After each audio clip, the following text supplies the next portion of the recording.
Ito yung code ko. Yung design.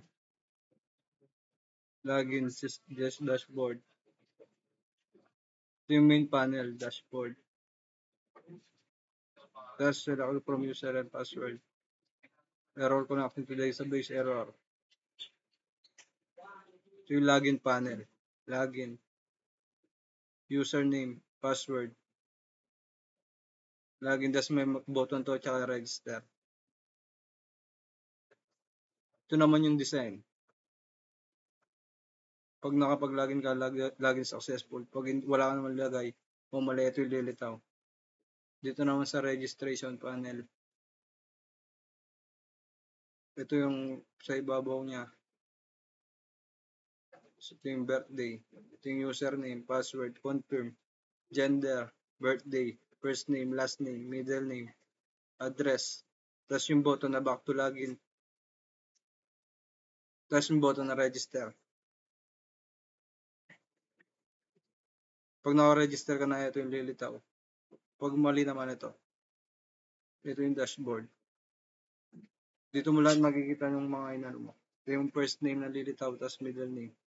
Ayun lang sila. I-run natin.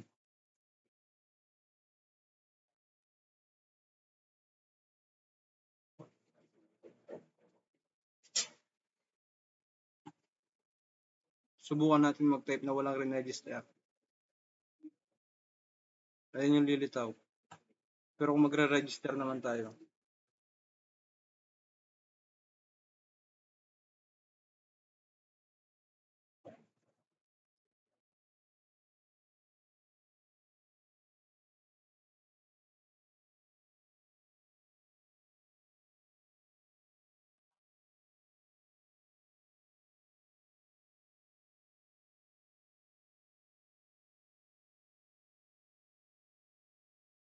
okay.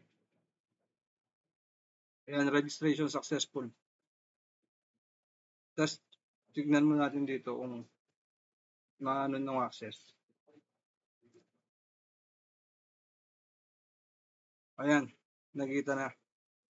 Tapos ito try na. Try natin palitan ng password. Ay, ilalagin pala muna natin.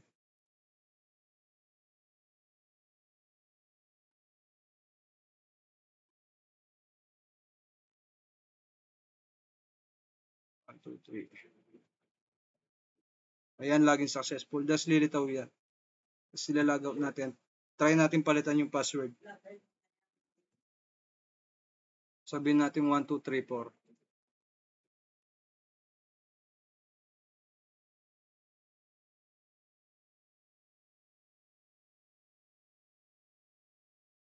Yan. Tapos ilalagin natin. Ay, ito. Lagyan natin. Subukan natin yung dating password kung gagana pa. Ayan.